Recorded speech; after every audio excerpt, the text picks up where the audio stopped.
នារីម្នាក់ប្តឹងមហាវិទ្យាល័យក្រោយរៀនចប់តែរកការងារមិនបានធ្វើនេះគឺជារឿងក្តីចម្លែកមួយទៀតហើយដែលបានកើតមានឡើងនៅឯសហរដ្ឋអាមេរិកដំណើររឿងគឺយ៉ាងដូចនេះ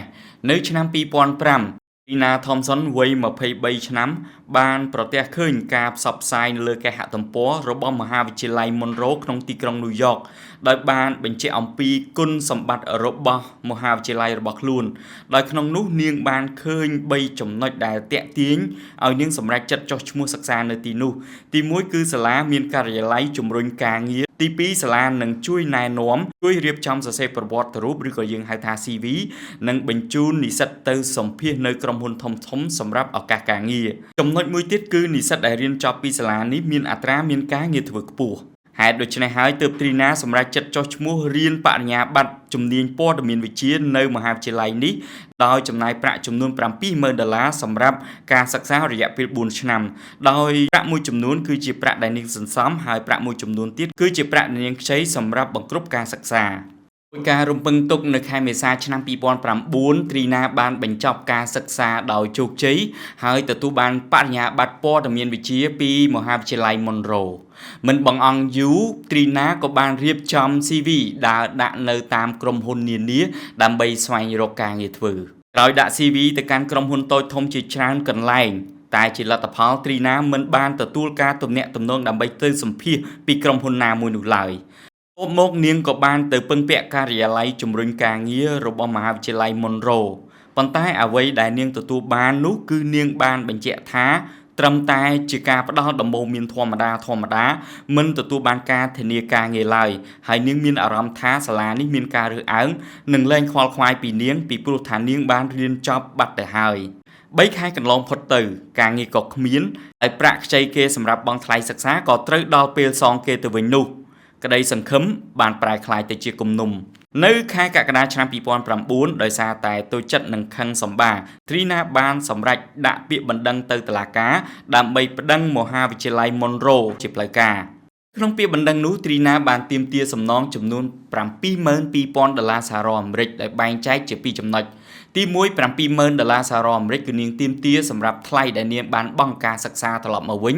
ទី2ប្រាក់ចំនួន$2,000សហរដ្ឋអាមេរិកផ្សេងទៀតគឺជាការទាមទារចំពោះសំណងជំងឺចិត្តទ្រីណាបានចោទប្រកាន់មហាវិទ្យាល័យ Monroe ថាបានបោកប្រាស់និងផ្ដាល់ទំនុកចិត្តคล้ายៗដល់នាងបានលើកឡើងថាមហាវិទ្យាល័យនេះបានសន្យាជួយរកការងារឲ្យនាងធ្វើប៉ុន្តែការិយាល័យការងាររបស់សាលានេះបានធ្វើការងារមិនបានដិតដល់នោះឡើយនាងបានលើកឡើងទៀតថាសាលានេះគ្រាន់តែចង់បានថ្លៃការសិក្សាពីនាងប៉ុណ្ណោះហើយនៅពេលដែលនាងរៀនចប់ពួកគេក៏បានបោះបង់នាងចោលហើយសញ្ញាបត្រដែលនាងទទួលបាននេះគឺគ្មានតម្លៃអ្វីឡើយ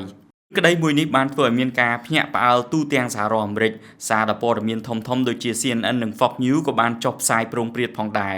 និស្សិតជាច្រើនដែលកំពុងគ្មានការងារធ្វើក៏បានចេញមកគាំទ្រដោយចាត់ទុកទ្រីណាថាជាវីរនារីដែលហ៊ានតតាំងជាមួយនឹងប្រព័ន្ធអប់រំរបស់សហរដ្ឋអាមេរិកប្រឈមនឹងពាក្យបណ្ដឹងយ៉ាងដូចនេះមហាវិទ្យាល័យ Monroe ក៏មិននៅស្ងៀមដែរមហាវិទ្យាល័យនេះបានទៅពឹងពាក់មេធាវីល្បីៗដើម្បីការពារដល់មហាវិទ្យាល័យរបស់ខ្លួននៅក្នុងរឿងក្តីនៃពាក្យបណ្ដឹងរបស់ទ្រីណានេះក្នុងសវនកម្មមេធាវីការពារក្តីឲ្យមហាវិទ្យាល័យ Monroe បានលើកឡើងថាទី1សាលាគឺជាកន្លែងអប់រំមិនមែនជាភ្នាក់ងារធានាការងារទេតួនាទីរបស់សាលាគឺផ្ដល់ចំណេះដឹងជំនាញនិងសញ្ញាបត្រសាលាមិនដែលធានា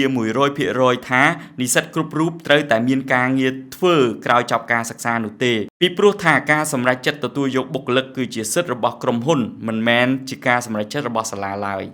ទី2បញ្ហាសេដ្ឋកិច្ចពិភពលោកសាលាបានបញ្ជាក់ថាទីផ្សារការងារក្នុងឆ្នាំ2009គឺមានស្ថានភាពអាក្រក់ខ្លាំងណាស់សូម្បីតែនិស្សិតបញ្ចប់ការសិក្សាពីសាកលវិទ្យាល័យល្បីៗដូចជា Harvard ជាដើមនោះក៏គ្មានការងារធ្វើដែរវាមិនមែនជាកំហុសរបស់សាលាឡើយ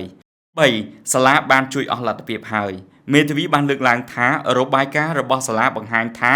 ទីប្រឹក្សាជំរុញការងារបានជួយកែសម្រួល CV របស់ទ្រីណានិងបានផ្ញើព័ត៌មានជ្រើសរើសបុគ្គលិកទៅឲ្យនាងជាប្រចាំផងដែរប៉ុន្តែការដែលនាងសម្ភាសន៍ធ្លាក់វាគឺជាសមត្ថភាពផ្ទាល់ខ្លួនរបស់ទ្រីណាប៉ុណ្ណោះមិនមានពាក់ព័ន្ធជាមួយនឹងខាងសាលានោះឡើយជាលទ្ធផលនៅក្នុងរឿងក្តីនេះតុលាការបានសម្រេចច្រានចោលនៅពាក្យបណ្ដឹងរបស់ទ្រីណាតុលាការបានបញ្ជាក់មូលហេតុថា អប់រំមិនមែនជាទំនិញដែលអាចធានាគុណភាពនៃការប្រើប្រាស់ដូចជាការទិញទូរស័ព្ទឬក៏រថយន្តនោះឡើយភាពជោគជ័យក្នុងអាជីពគឺពឹងផ្អែកទៅលើកត្តាជាច្រើនរួមបញ្ចូលគ្នាដូចជាសមត្ថភាពផ្ទាល់ខ្លួនអាកប្បកិរិយាទំនាក់ទំនងនិងបរិយាកាសសេដ្ឋកិច្ចសង្គម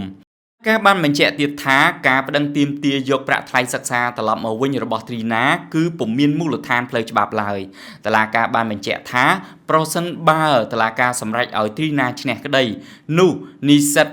ជាច្រើនអ្នកផ្សេងទៀតនៅទូទាំងសហរដ្ឋអាមេរិកដែលបញ្ចប់ការសិក្សាហើយកំពុងតែគ្មានការងារធ្វើអាចនឹងពិចារណាប្តឹងសាលាទូទាំងសហរដ្ឋអាមេរិកផងដែរបាទអរគុណបងប្អូនជួបគ្នានៅវីដេអូក្រោយជាបន្តទៀតបាទ